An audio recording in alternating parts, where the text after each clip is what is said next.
થાય કે ઓહો મારી પાસે તેમ આઈફોન છે એમ થઈ જાય ને એને તે કે ઓ મને આમ હાલો એ પોતે તો લઈએ કદાચ પણ કદાચ આપણે છોકરા દઈને ગિફ્ટમાં આપીએ એમાં તે એની વહુ ગિફ્ટમાં આપે એટલે એને કેવું થાય કે ઘણા બધા પૂછતા હતા કે તમે ક્યાંથી છો તો અમે ભાવનગરથી છીએ.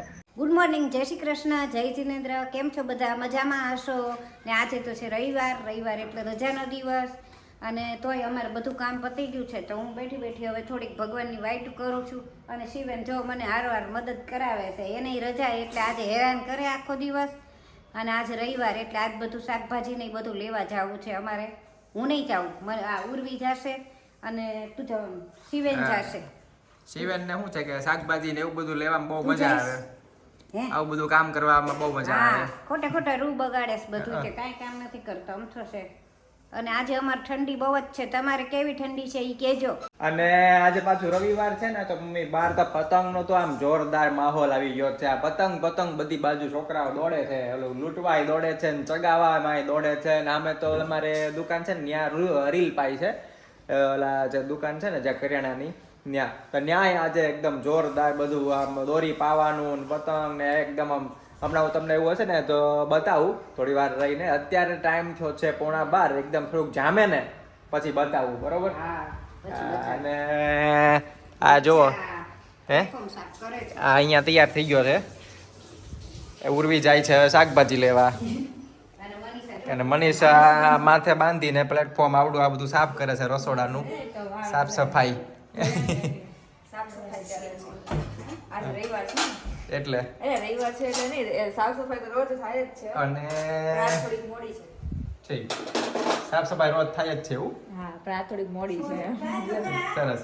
રોજ બધું કામ હોય, મનીષાને ટ્યુશન હોય 10 વાગ્યા સુધી તો ટ્યુશન આવે, હા પછી પાછા વિડીયો બનાવવાના એટલે બહુ કાંઈ ટાઈમ મળે નહીં. એટલે આજે હરખું થાય. કહેવાય કે રવિવાર રજાના દિવસમાં કામ થાય વધારે, પણ કાંઈ કામ ન થાય. એની કરતા ચાલુ દિવસોમાં સારું, ચાલુ દિવસોમાં ફટાફટ બધું કામ થવા માંડે. રવિવારે આ એક નડે અમારે, હું એક અમારે મોટું વાવાઝોડું આ નડિયા કરે અમારે વચ્ચે. અમારે ફળિયામાં જો કપડાં હુકાય છે એ બધા તમે જો અહીંયા ખાટલો પાથરી દીધો છે, ખાટલામાં હુકાય છે. પાછળ તો હુકાય જ છે, પાછળ દોરી છે એમાં તો હુકાય જ છે, પણ આગળ એમ પણ જે હું આગળનો જે નજારો આવવો જોવે ને એવો તો પાછો એમ આવવો જ તે જોવે એમ કોઈ પણ રીતે. પછી ગાડી ઉપર એક આવડું ઢાંકવાનું ઓલું પાથરવાનું પડ્યું છે, ઓલા જે છોકરાઓને ભણાવવા જઈએ ને એનું એ કવર નથી. છોકરાને ભણાવવા માટે નથી, તમારે ગાડી છે ને તમે ઉપર પાથરો છે એનું છે. અરે તમે આ નથી લઈ જતા અત્યારે? અમે ક્યાં લઈ જઈએ છીએ, અમે તો ઓલું લઈ. હજી તો 2 દિવસ પહેલા મેં જોયું. ઈ તો તમે ઢાંક્યું તું ને એટલે આપણે લઈ ગયા હતા. લઈ લાકડાને તમે આ મમ્મી કે જો ઈ તો પણ અમારું ઢાંક્યું તું ને તમે એટલે લઈ ગયા હતા. બાકી લઈ ગયા તા, મેં એટલું જોયું તું ખાલી, બસ. પછી બાકીનો કાંઈ લઈ ગયા તા ટૂંકમાં.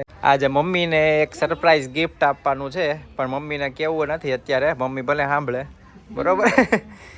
કાંઈ નહીં સર, ખાલી હા એમ કહેવાનું. પછી એમને એમ થાય ને કે હું હોય એમ, એટલે દિવસ આમ મજા આવે ને કે શું હશે, હા વિચારે રાખે ને એટલે પછી સાંજે ખબર પડશે. થોડુંક તું જોરથી બોલ, આમાં તો ખાલી હોઠ હલાવતી હોય ને એવું લાગે. બોલવું હોય તો જોરથી બોલાય. હું એમ છે. હા તો મનીષા આમ ધીમે હાવ કે હા પછી ખબર પડશે, કાંઈ વાંધો નહીં. થોડુંક વ્યવસ્થિત બોલ એમ, બરોબર? તો પછી આપણે બપોરે જાશું મનીષા? હા, જાશું બપોરે. ઓકે. તો તમને જે સરપ્રાઈઝની વાત કીધી હતી કે મમ્મીને એક સરપ્રાઈઝ આપવાનું છે, તો એ વસ્તુ અમે લેવા માટે બહાર આવી ગયા છે અને લઈ લીધી છે. તો શું છે બહાર? તો બતાવો આમાં બોક્સ કાઢીને. કઈ તો દો. હા બતાવો તો ખરી, પહેલા મજા આવશે. જો મમ્મી માટે આઈફોન લીધો છે. મમ્મી અત્યાર સુધી ઘણા ટાઈમથી એકનો એક જ મોબાઈલ વાપરતા હતા, કદાચ 6-7 વર્ષ જેવું થઈ ગયું હશે.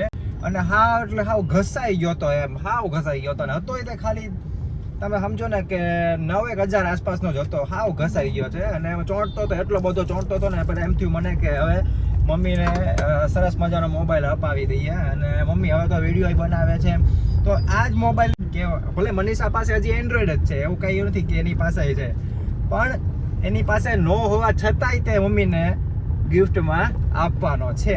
તો ચાલો ઘરે જઈને હું તમને એનું મોડલ ને એ બધું કહું. મમ્મીને આપી દઈએ અને તમને ડિટેલ કહેતો જાઉં. મમ્મી બેઠા છે અહીંયા, મમ્મી માટે લાવ્યા છીએ એટલે મમ્મી ઓલો જૂનો હતો ને એન્ડ્રોઈડનો હાવ ખરાબ થઈ ગયેલો એટલે મેં કીધું હવે આઈફોન આપી દો એમ તને. આઈફોન 15 એટલે આઈફોન 15 છે આવડું. આ ખોલો. આમ તો મેં ખોલીને ત્યાં ચેક કરી લીધું છે કેમ કે એકવાર તો આપણે જોવું જ પડે કે બરોબર છે શું નહીં આ તે બધી વસ્તુ આમાં કેવી રીતના ઓલું બધું હોય છે એ બધું જોઈ લીધું. અને મસ્ત બની એટલે શું કેમ અમતા વાપરવા હાટું કેમ હું લે મારે તો હાલતો જ તો ઓલો હા તે હાલતા તો હોય જ તે ને પણ આ તો શું છે કે હવે આમ મજા આવે એ રીતે એમ કે બતાવો જો કેવું લાગ્યું કેજે મને આમાં મને શું આમાં બધાયને કેવું લાગ્યું. બહુ મસ્ત છે પણ મને કાંઈ બહુ આવડતો નથી હો એ તો પછી ધીમે ધીમે શીખી જવાનું. હા મસ્ત છે પણ પાછી બીક લાગે ને આપણને કે તૂટી જાય તો આ મોંઘા ભાવનો ક્યાંક. એ પછી એ તો કવર ને એ બધું લઈ લેવાનું અત્યારે ખાલી આમના લઈ લીધો પછી કરી નાખવાનું બધું. મસ્ત છે. હા પડી જાય એવું બધું બહુ ઓલું ધ્યાન પણ રાખવાનું. આ કાંઈ આવડશે નહીં એટલે તારે થોડુંક તો એ તો શીખી જવાનું.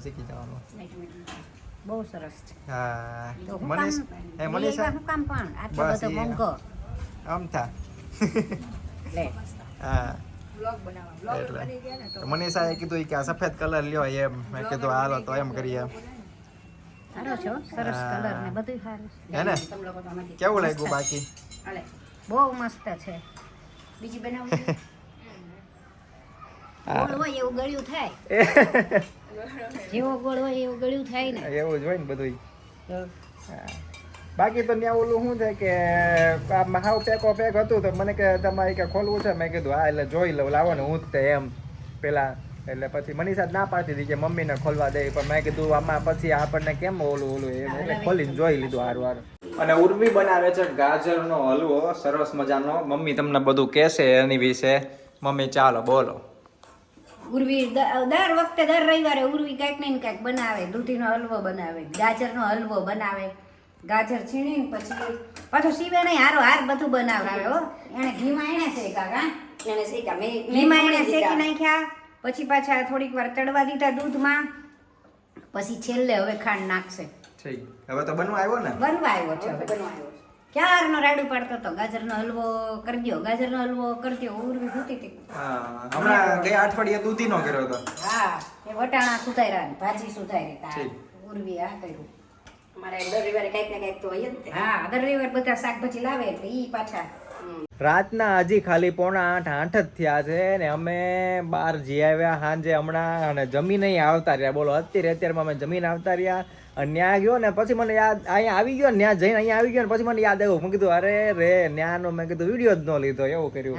કેમ કે એમાં શું થયું ખબર છે કે અમે એક લારીએ ગયા હતા આજે જમવા માટે. બહુ સરસ મજાનું હતું. દાદા હતા અને છોલે ભટુરે હતા. એવી મજા આવી ગઈ ને એકદમ ગરમ આપણને ઓલા શું કહેવાય ઓલા પૂરી હા ઠીક ભટુરે એ ગરમ એવા મસ્ત આપતા હતા ને આમ એકદમ અંદરથી વરાળ નીકળતી હોય એવું ને છાસ વાસ જોરદાર. અમે બધાએ ખાઈ લીધું ને તોય ખાલી 250 રૂપિયા થયા. એટલું બધું સરસ મજાનું હતું એમ. બહુ મસ્ત હતા. અને આવી ગયા અત્યારે જમીને અને બેઠા છીએ હિંચકે શાંતિથી. હું ને મમ્મી અહીંયા બેઠા છીએ. મનીષા અહીંયા બેઠી છે સામે. મનીષા કાંઈ બોલશો? કાંઈ નહીં. છોલે ભટુરે બહુ મસ્ત હતા. હવે અમે ત્યાં છે ને ઇટાલિયન કટલેસ મળે છે તો અમે કદાચ કાલ લેવા જશું ને તો બતાવશું. હા ઈ જો ઈ છે. નવું છે એમ નવું હતું. અમે ગયા તા એ ખાવા જ તે પણ ખાલી થઈ ગયું હતું. કોઈ ભાઈને વધારે ભાવીને તો એ વધારે લઈ ગયા પેક કરીને એટલે ખાલી થઈ ગઈ હતી. તો હવે કાલે અમે જશું. કાલ લેવા જઈએ ને તો કાલે આપણે એનો બનાવી નાખશું. હા ઈ જ જગ્યાનું હું તમને બતાવી દઈશ કે બહુ જોરદાર છે. જો ભાવનગરમાં કોઈ હોય ને અથવા તો કોઈ તમે ભાવનગર આવતા હોય ને અમે ભાવનગર થી છીએ. જો પાછું ઈ ભૂલાઈ ગયું કેતા હું કે ઘણા બધા પૂછતા હતા કે તમે ક્યાંથી છો તો અમે ભાવનગર થી છીએ. તો ભાવનગરમાં કોઈ હોય ને તો હું તમને એ જગ્યાનું કહીશ કાલે. ઓલો જે કટલેસ લેવા જાવ ને ત્યારે લઈ લઈશ એક નાનો કટકો અને એ તમને સાથે સાથે જગ્યા પણ કહી દઈશ. રિંગ રોડ ઉપર જ છે અમારે અને અમે અહીંયા નજીકમાં જ રહીએ છીએ. તો ત્યાં ઇટાલિયન કટલેસ કંઈક નવી આઈટમ આવી છે અને અમે સ્પેશિયલી એના માટે ગયા હતા પણ એ ખાલી થઈ ગયું હતું. એવું હતું કે ભાઈને બહુ ભાવી ને એ કે તો 5 તો એ કે આઈના ખાઈ ગયા ને બીજી 15-20 કે પાર્સલ કરાવીને લઈ ગયા. તો એમાં ને બીજા બધા નાના મોટા બીજા ગ્રાહક આવ્યા હોય એમાં થઈ ગયું એમ. હવે કાલે જવાનું છે એને માટે. બાકી તો છોલે ભટુરે મજા આવી ગઈ કા મમ્મી? હા ઓ મજા આવી ગઈ, બહુ મસ્ત હતું. બહુ મસ્ત હતો, ગરમ ગરમ જોરદાર, એમ કે કેવા હશે હા. તમને, બહુ મસ્ત હતું. સરસ મજાનું હતું.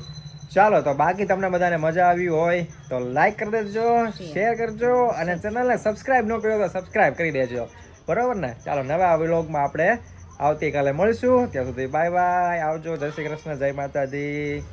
બરોબર મમ્મી કહી દો હાલો. હા, જય શ્રી કૃષ્ણ, જય માતાજી, જય જીનેન્દ્ર. નવા બ્લોગમાં ફરી તેને મળશું. Bye bye.